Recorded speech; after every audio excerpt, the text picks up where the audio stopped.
आरक्षण की व्यवस्था को बेहतर बनाने के लिए सुप्रीम कोर्ट में एक याचिका दाखिल हुई और उस याचिका में एक तंत्र विकसित करने की मांग की गई। वो याचिका क्या है, इस पर हम बात करेंगे वकील रीना एन सिंह। मैम, ये जो याचिका है उसके बारे में हमें बताइए। देखिए, ये जो याचिका है, ये जो जातिगत आरक्षण है, जब से हमारा देश आज़ाद हुआ है संविधान ने जातिगत आरक्षण दिया है,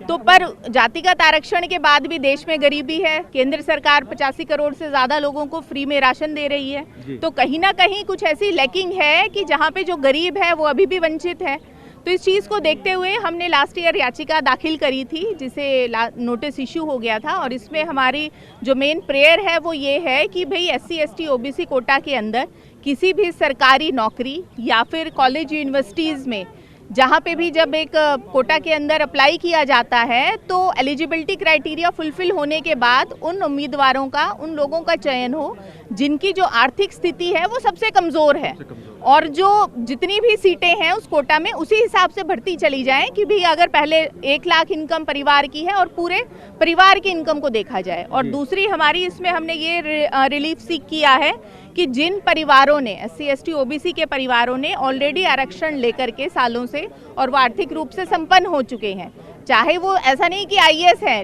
IAS तो है अब तो पहले ही बहुत प्रतिष्ठित, उनको तो बाहर रखा ही जाए, पर अगर किसी के पिता या माता परिवार में माता पिता के अलावा कोई भी और अगर वो डायरेक्ट नहीं है, उनको छोड़ करके सपोज कोई सरकारी कॉलेज में प्रोफेसर है, आरक्षण के बेसिस पे आया तो आगे उनके बच्चों को ना मिले। यानी क्रीमी लेयर का मुद्दा भी आपने उठाया है इस याचिका? हाँ, हमने इसको डायरेक्ट हम क्रीमी लेयर नहीं कह रहे हैं, क्योंकि क्रीमी लेयर का जो कंसेप्ट है उसको लोग समझते नहीं है, सीधा विरोध करते हैं, क्योंकि एक सर्टन तबका है जो आर्थिक रूप से संपन्न हो चुका है वो चीज़ों को समझता नहीं है, वो सिर्फ विरोधाभास में आ जाते हैं। तो हम किसी के विरोध में नहीं है, हम किसी का विरोध नहीं कर रहे, हम सिर्फ ये चाहते हैं कि भाई जो गरीब है उसको उसका अधिकार मिले, चाहे वो किसी भी जाति के अंतर्गत है। क्या इसमें सरकार की ओर से कोई जवाब आया है, चूंकि इस मामले में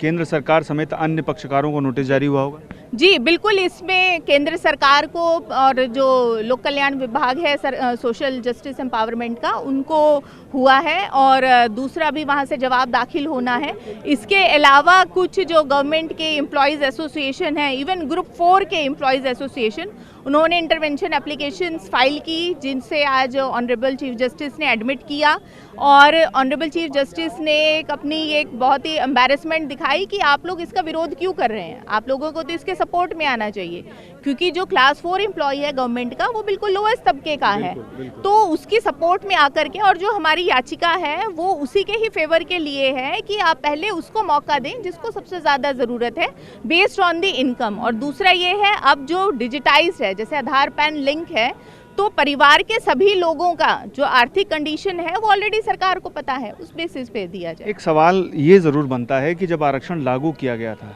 तब ये स्पष्ट किया गया था कि हर 10 साल में एक रिव्यू होगा, और वो रिव्यू नहीं होता है। क्या इस पहलू को भी आपने अपनी याचिका में कहा है? देखिए, जो आप 10 साल वाला है वो एक लेजिस्लेचर के लिए था कि जो विधानसभा में या वैसे उसमें जहाँ पे इलेक्शन के उसमें जो चयन होता है, यहाँ पे हाँ रिवीजन का है, पर इस तरीके को जो जातिगत आरक्षण है उसको एक तरीके से पॉलिटिकल टूल बना दिया है वोट लेने के लिए। तो ये जो SC ST OBC है, तो उस टाइम में कि भी हम आरक्षण को ख़त्म नहीं करेंगे, वहाँ पे पकड़ के सिर्फ उसको एक वोट बैंक का डाटा बना दिया है, और राजनीतिक दल आकर के उसको मिसयूज़ करते हैं, जहाँ पे लाभ पहुँचना चाहिए वहाँ पे मिल नहीं रहा है। हमने अपने याचिका में डाटा तक दिए हैं कि ये जो जितने भी गरीब हैं, अलग अलग शहरों के हमने कुछ डाटा जो गृह विभाग के ही पिक करके कि किनके घर की आर्थिक कंडीशन कैसी है, किनके पास ज़रूरी संसाधन है, किनके पास गाड़ियां हैं, किनके पास 2 व्हीलर है, किनके घर में AC है नहीं है, तो ये सब डाटा भी हमने प्रस्तुत करके एक ठोस तरीके से प्रेजेंट किया है। अब इस मामले पर अगली सुनवाई कब होगी? 4 वीक के बाद अभी तारीख आएगी। हमसे बात करने के लिए बहुत बहुत शुक्रिया। तो आपने सुना एडवोकेट रीना एन सिंह को, जिन्होंने हमें बताया कि इस मामले में आरक्षण पर एक तंत्र विकसित करने की याचिका सुप्रीम कोर्ट में दाखिल की गई है, और सुप्रीम कोर्ट उस पर नोटिस भी कर चुका है। अब देखना यह है कि केंद्र सरकार समेत अन्य पक्षकारों का इस मामले में जवाब क्या होता है। पीयूष पांडे, TV9 भारतवर्ष, नई दिल्ली।